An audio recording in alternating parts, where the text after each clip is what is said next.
All right, I think this is a good transition to talk about Joel Embiid because it just came out today that he injured his lateral meniscus in his left knee and will be out through the weekend while a treatment plan is finalized. I have torn my meniscus. It is not a fun injury. It hurts sometimes, but it's more of like, if I were to explain it to someone who doesn't know what it is, like you can't like bend your leg, like you can't walk on it. It's not always painful, but it's almost like if you just had like a dead leg that you can't bend because the meniscus tendon in your knee won't let you bend it. Yeah. That's the best I can describe it, but some are more painful than others depending on the tear. So I guess they're going to see how big the tear is and go from there.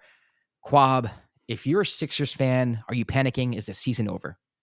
Yeah. I mean, you're panicking because that's your MVP of the team. Like, you need him healthy.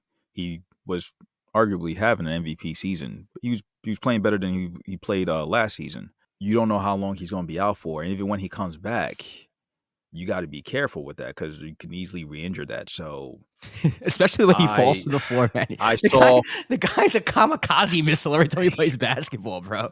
It's wild. It's like, yo, land on your feet. I've been saying, like, please stop.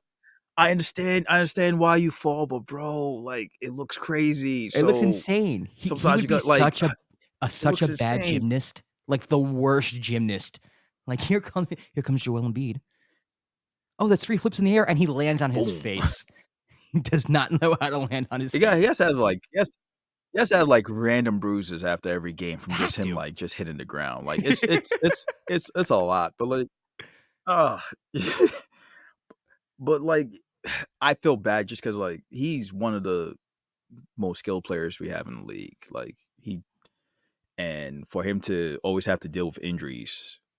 And a lot of times this was like, granted, he didn't look right when he was playing against the Warriors. Like there No, was not at that all. one play where he tried to jump and his body was like, nah, chill out, bro, come down. But this was a freak injury that happened, like Yeah. when Kuminga fell on him. And I've said this before, it feels like this always happens in the playoffs with Embiid, like these freak injuries, like later It on in the season it's where not even like freak, man. It's against the a Raptors, he broke his face. that's freaky. Okay, that's a freak like, injury.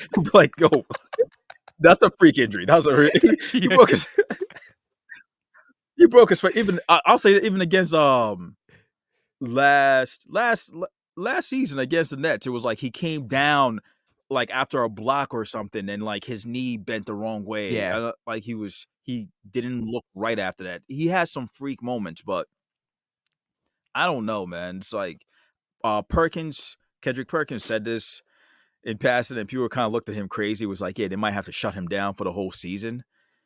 And people were like, the whole season, and I'm like, I hope it doesn't come to that, but Right. hearing the way it was worded, it felt like that might be a Yeah. possibility. Perk is actually right about that. You might have to shut him down depending on how serious a meniscus tear is. And I feel bad because I feel like, after he missed the game against Denver, there was all this conversation about, oh, he's ducking Jokic. He doesn't want to go against Jokic. He told Jokic that he was going to see him again in Denver. And then, the day comes and he's not playing. I wonder if that narrative and that talk got to him in the organization and like he forced himself to play against Golden State when he wasn't healthy. Do you think that's a possibility? I mean, all these athletes and coaches say they don't really pay attention to fans and the media, but I think out of all the leagues and all the professional like sports leagues that we have here, the NBA players and coaches and organizations, like they are in tune with what fans are saying and they kind of make decisions based off of that sometimes. They hear it, and because it's so loud. It's so loud when it's said, and it was like, it was the whole thing about, oh man, he hasn't played in Denver since 1985. It was just kind of Since the Reagan administration. it was like they just kept they like they hammering had that one of those home, and graphics. Last time Joel Embiid played in Denver, gas prices were 97 cents. Lean on Me was the number one hit song in the country. you said there was still segregation the last time he There played. was still segregation. But like it's just Tyrese they Maxey just was 3 made years such a old. Like, big. yeah, It was such a one of big. those those graphics. About. Yeah, right. Like they just made it so crazy. It was like it was so loud about it. So I mean that probably factored into it.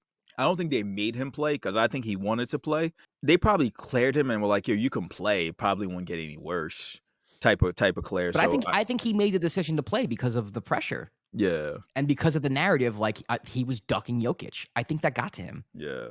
Which I mean, it sucks. He actually shouldn't have played in the Pacers game No. before the Denver game. He should have Okay, set that okay. out too. But like that probably again, maybe the 65 game the threshold that probably factored into it too. Because he's having an MVP season and he doesn't want to sit out too many games. So that might have factored a little bit into it also. But I mean, I feel bad for Sixers fans because they keep going through it. Every year, man. It's the same thing I feel so bad for them. And it's just some way or another he gets hurt or they just kinda come up short in years he doesn't get hurt. Yeah. It's a hard life to be a Sixer fan. It is right now. I kinda feel Yeah. bad, but I kinda don't because I don't like Philadelphia sports. Um, Chill out with the my next question to you, I mean, the Knicks are we just talked about them, we gave them praise, but the Cavs are coming on strong as well.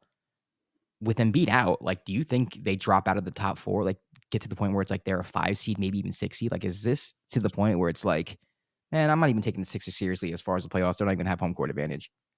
it's a possibility. You gotta see what it looks like without Embiid for that however long he's gone for. The one thing that they Philly's lucky to have is that they have Nick Nurse and he's used to like playing with like these funky, weird Yeah. lineups that he enjoys that. So to him it's like Embiid is out, but he's gonna put out like a bunch of 6, 7 guys around Tyrese Maxey and be like, yo, we're gonna figure it out. We're gonna play these weird zones and we'll make it work.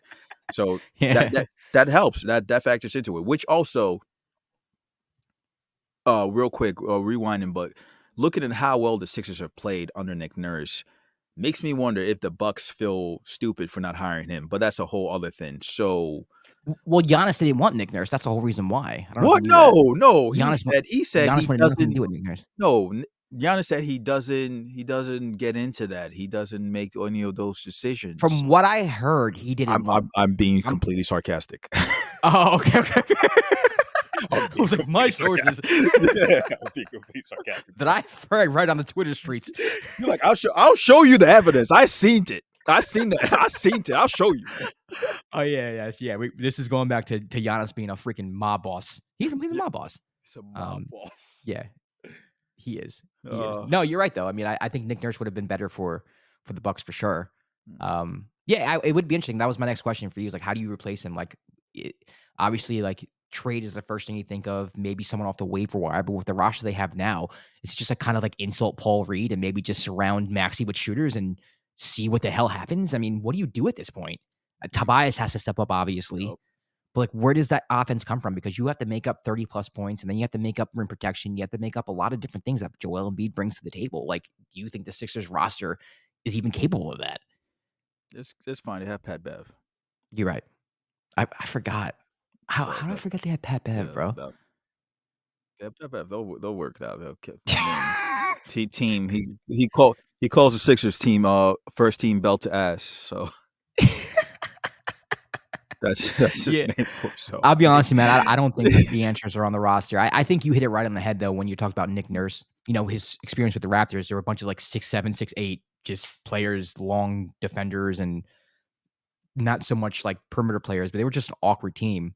But I think he liked it, and I think he wanted it built that way, and now he might have to kinda return to that. You know, you're gonna have Tobias, you're gonna have Marcus Morris, you're gonna have, um, Paul Reed probably gonna Kelly Oubre. be be your 5. Yeah, Kelly Oubre.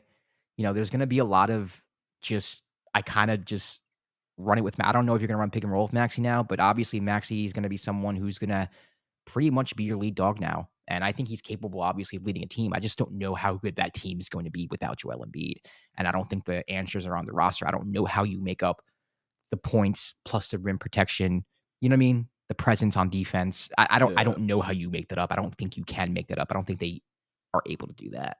I think they're gonna be in the 5 or 6 seed if Embiid doesn't come back within, like, 3 or 4 weeks.